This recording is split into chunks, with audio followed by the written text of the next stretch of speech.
السلام علیکم ورحمۃ اللہ وبرکاتہ۔ میرا آج کا نسخہ انشاءاللہ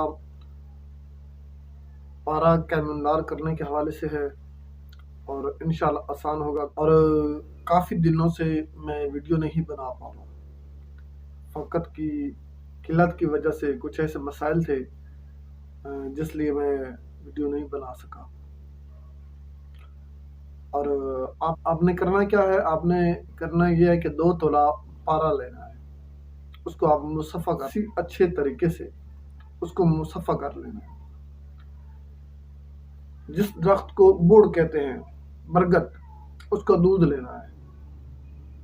اس کا دودھ اتنا لینا ہے اور اس پارے میں آپ نے اتنا کھرل کرنا ہے کہ اس کی گولی بن جائے۔ اتنی مقدار میں وہ دودھ ہو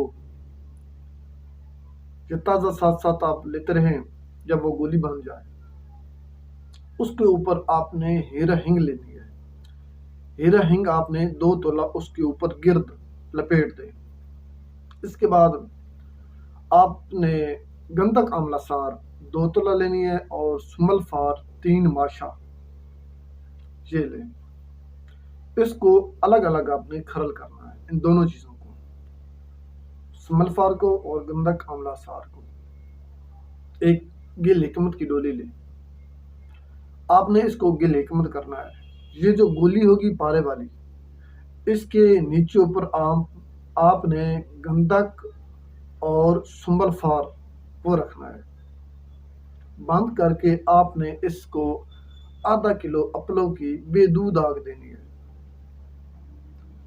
بے دودھ آگ کا آپ کو پتہ ہونا چاہیے، ہر ویڈیو میں یہ بات میں لازمی کہتا ہوں، حکیم کے علاوہ کوئی بندہ میرا نسخہ نہ بنائے، تاکہ ان باتوں کا معلوم ہونا، پتہ ہونا بہت ہی ضروری ہے، ورنہ آپ کے اخراجات اور وقت کا ضیاع ہے۔ لوگوں کو پتہ نہیں ہوتا بے دودھ آگ کیا ہوتی ہے، گل حکمت کیا ہوتی ہے، اور بند آگ کیا ہوتی ہے، وغیرہ وغیرہ، اس طرح کی معلومات نہیں ہوتی اور نسخوں میں ہاتھ ڈال دیتے ہیں۔ تو اس لیے آپ کو گزارش ہے، کوئی عام بندہ ان چیزوں سے گریز کرے۔ یہ آپ نے آگ 2 دفعہ دینی ہے، اس کو نکالے، یہ حکمت کو آپ نے کھولنا نہیں ہے، اس کو پھر آپ نے بے دودھ آگ دینی ہے ½ کلو کی۔ دوسری آگ پہ سرد ہونے پہ آپ اس کو نکالیں۔ یہ آپ کا پارا قائم النار ہوگا انشاءاللہ۔ کام اس کا کیا ہوگا، 1 رتی 1 تولہ تانبا پر ترا کریں، انشاءاللہ شمش ہوگا۔ اس سے بنائے فائدہ اٹھائیں۔ عمل بالکل مختصر ہے اور اس میں اتنی کوئی محنت بھی نہیں ہے اور اتنے اخراجات بھی اس میں نہیں ہے۔ اگر کوئی ماہر ہے تو اس کے لیے کوئی پرابلم نہیں ہے۔ انشاءاللہ آپ کریں، بہت رزلٹ ملے گا، آپ کو بہت زیادہ فائدہ ہوگا۔ اگر آپ کو ہماری ویڈیو اچھی لگی تو لائک کر دیں، چینل سبسکرائب کر دیں۔ میں چاہتا ہوں اجازت، اللہ حافظ۔